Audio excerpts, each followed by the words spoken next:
ఆమె హామీ ఇవ్వడం జరిగింది, తర్వాత ఆమెను చూస్తే డబ్బులు కట్టామని చెప్పేసి నెత్తిడూరు బాదుకుంటున్న పేద బలహీన వర్గాలకు చెందిన ప్రజలు మాట్లాడిన నేపథ్యం మనం చూసాము. వాళ్ళ ఆవేదన కూడా మనం చూసాము.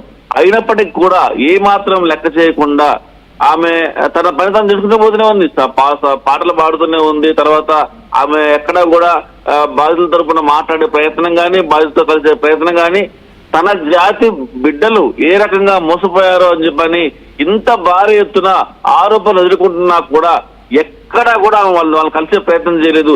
ఇదే కాకుండా మనోజ్ చాలాసార్లు మనం చెప్పుకున్నాం, ఇంత జరుగుతున్నా మధు మీద మంగ్లీ ఎందుకు కేసు పెట్టలేదు, ఎందుకని ఆమె మధు ఎంతప్పటికీ అడ్వకేట్ సుబ్బారావు మీద కేసు పెడుతుంది, లేకపోతే అవసరమైతే మీడియా మీద కూడా కేసులు పెడుతుంది. కానీ మధు మీద అంటే తన జాతి వాళ్ళను తన పేరు చెప్పి మోసం చేసినప్పుడు మనోజ్ మనం ఒక విషయం చాలా లాజికల్ గా గమనిస్తే, ఎవరైనా సరే నీ పేరుతో నా పేరుతో కనుక ఎవరైనా ఏదైనా ఇష్యూ చేస్తే మనం ఖచ్చితంగా పోయి పోరాడతాం, నా పేరు ఎందుకు వాడుకున్నావు అని చెప్పని ఖచ్చితంగా కేసు పెడతాం. ఇది చాలా సింపుల్ లాజిక్. అయినప్పటికీ కూడా ఏ మాత్రం మధు మీద కేసు పెట్టకుండా మీడియా మీద కేసు పెట్టేసింది. తర్వాత దీని మీద ఫైట్ చేస్తున్న సుబ్బారావుకి సపోర్ట్ ఇవ్వాలా, మోరల్ సపోర్ట్ ఇవ్వాలా.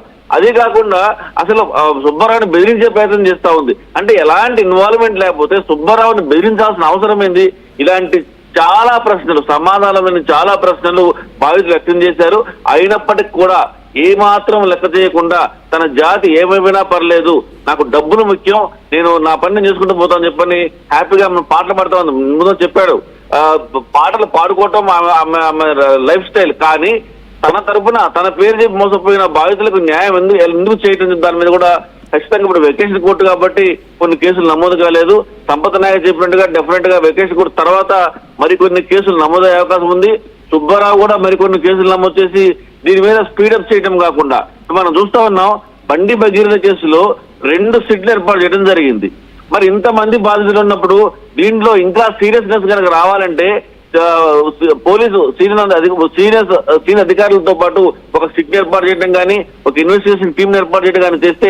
పోలీసు నిర్లక్ష్యం చేస్తున్నారు ఈ కేసు విషయంలో. అందరూ కూడా బంజారాలే, అందరూ యూనిటీగా లేరు, వారంతా చెట్టుకొకరు పుట్టుకొకరులా ఉండిపోయారు, పెద్దగా ఫైట్ చేసే నాలెడ్జ్ కూడా లేదు, అంతా అజ్ఞానులు, ఇల్లిటరేట్స్ అనే రకంగా పోలీసు కూడా సైలెంట్ అయిపోతున్నారు. ఎందుకంటే నిందితులంతా పోలీసుల చేతిలోనే ఉన్నారు. కొన్ని కోట్ల రూపాయలు దండుకున్నటువంటి ఆ వ్యక్తులు, అది హేమాకాంత్ రెడ్డి పేరు ప్రధానంగా కొంతమంది బాధితులు చెప్తున్నా, మధు పేరు అందరూ చెప్తున్నా, వీళ్ళంతా ఉంది పోలీసుల చేతిలోనే కదా. ₹1 తీయలేకపోయారు. ఈ ట్రాన్సాక్షన్స్ ఎక్కడ పోయాయి, ఈ డబ్బులను ఎక్కడి నుంచి వచ్చాయి, ఏం చేశారు, ఇవన్నీ ఏం చూపించలేకపోతున్నారు. ఇంతవరకు ఎటువంటి ఇన్వెస్టిగేషన్ సాగింది ఈనారెడ్డి? మనోజ్ మనం చూసాం, ఎకనామిక్ అఫెన్స్ డీసీపీ ముత్యం రెడ్డి గారితో మనం మాట్లాడడం జరిగింది. ఇన్వెస్టిగేషన్ మాత్రం సీరియస్ గా జరుగుతుంది. అంటే మీడియాలో హైలైట్ అవ్వట్లేదు కానీ పోలీసులు మాత్రం తమ పని చేసుకుంటూ పోతూనే ఉన్నారు. దీంట్లో చాలా కీలకమైన విషయాలు అయితే మేము రాబట్టగలిగాము. తర్వాత ట్రాన్సాక్షన్ సంబంధించి అంటే ఎకనామిక్ అఫెన్స్ అనేది ఆర్థిక పరమైన అంశాలను ఆధారంగా చేసుకొని ఇన్వెస్టిగేషన్ చేస్తా ఉంది.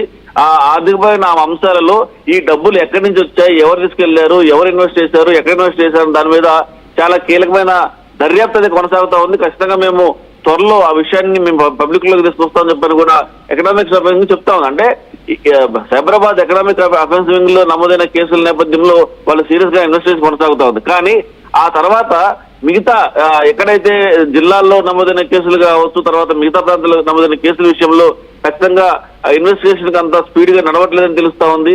ఖచ్చితంగా దీని మీద డీజీపీ సివి ఆనంద్ గారు ఇన్వాల్వ్ అయి జిల్లాల్లో కావచ్చు, తర్వాత ఇక్కడ హైదరాబాద్ లో కావచ్చు, తర్వాత ఎకనామిక్ సర్వీసింగ్ లో కావచ్చు, ఓవరాల్ గా ఈ 100 కోట్ల స్కామ్ లో ఇన్వాల్వ్ అయిన ప్రతి ఒక్కరిని విచారణ చేయాలి. దాని మీద స్పీడప్ చేయడానికి ఒక కమిటీని వేయటమే కాకుండా ఒక దాని మీద దర్యాప్తు కనుక చేసి వాళ్ళకి న్యాయం చేయగలిగితే, ఎందుకంటే దీంట్లో మనం ఎకనామిక్ అఫెక్సింగ్ చెప్తున్న సమాచారం ప్రకారం బినామీల పేర్లతో వీళ్ళు భూములు కొన్నారు. దాదాపుగా అది కూడా కొన్ని కోట్ల రూపాయల ప్రాపర్టీ ఉంటుంది.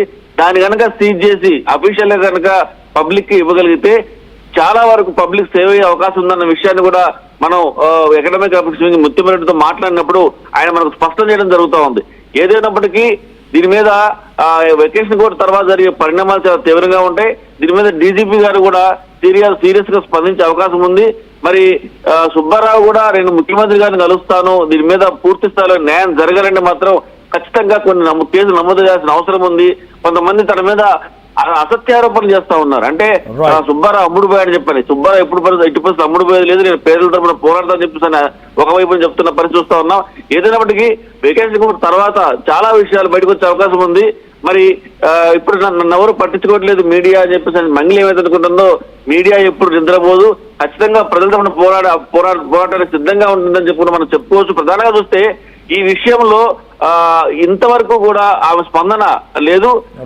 బాధితుల తరఫున ఆమె ఇంతవరకు కూడా ఒక చిన్న వర్డ్ మాట్లాడటం కానీ వాళ్ళని కలవడం కానీ చేయకపోవడం తోటి ఫ్యూచర్ లో జరగబోయే పరిణామాలు మాత్రం ఖచ్చితంగా మంగళికి ఎదురు దెబ్బ తగిలే అవకాశం మాత్రం చాలా స్పష్టంగా కనిపిస్తా ఉంది Manoj. Right, thank you Nareddy.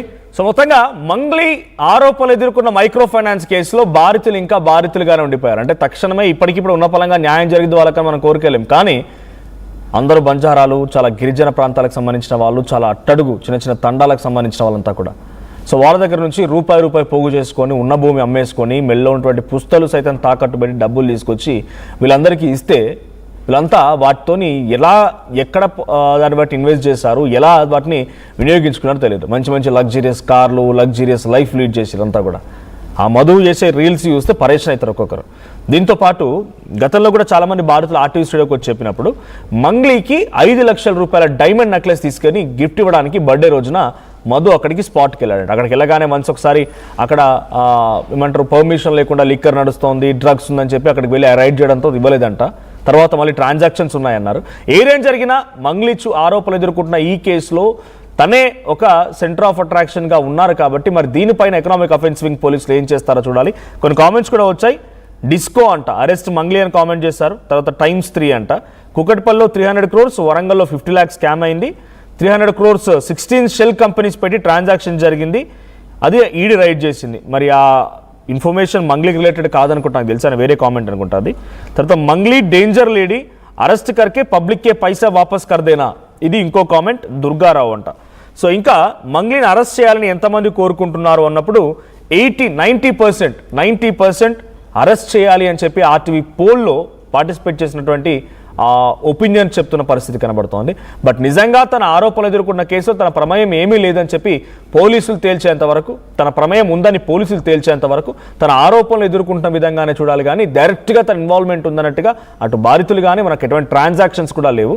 So కొంత ఉన్నాయి ట్రాన్సాక్షన్స్, 20 లక్షలు 30 లక్షలు అటు మంగ్లీ తమ్ముడి అకౌంట్లోకి మధు వేశాడు అని చెప్పి అని అంటున్నారు. మరి దేనికోసం అని చెప్పి మీడియా సమావేశంలో మంగ్లీ చెప్తున్న క్రమంలో అది ఏదో ఇల్లు కొనుక్కుంటానన్నాడు, నా ఇల్లు ఫ్లాట్ చూపించాడు, నా ఫ్లాట్ను వాడుకున్నాడు, అందుకే నేను డబ్బులు ఇచ్చానని చెప్పి డబ్బులు నాకు ఇచ్చాడు, మళ్ళీ నేను రివర్స్ ఇచ్చానని చెప్పి మంగ్లీ అంటున్నారు. ఏదేం జరిగినా కొన్ని కోట్ల వ్యవహారం, బాధితులంతా అమాయకపు జనం, గిరిజన బంజారా బిడ్డలు, కొంత బయటకు వచ్చి ఈ చట్టాలపైన న్యాయ వ్యవస్థలపైన అంతగా అవగాహన లేని వ్యక్తులు. వాళ్ళకి న్యాయం చేసేది ఎవరు, వాళ్ళ తరఫున ఎవరు న్యాయం చేస్తారో వాళ్ళకి వారి డబ్బుని సొత్తుని తిరిగి అప్పచెప్తారో చూడాలి. పోలీసుల వ్యవస్థన, రాజకీయాల, చూద్దాం ఏం జరిగిందో. సో మీరేమనుకుంటున్నారు, దీంట్లో నిజంగానే ఆ బాధితులకు న్యాయం జరుగుతుంది అనుకుంటున్నారా, అసలైన సూత్రధారి పాత్రధారి ఎవరు అని మీరు అనుకుంటున్నారు, కామెంట్ చేయండి.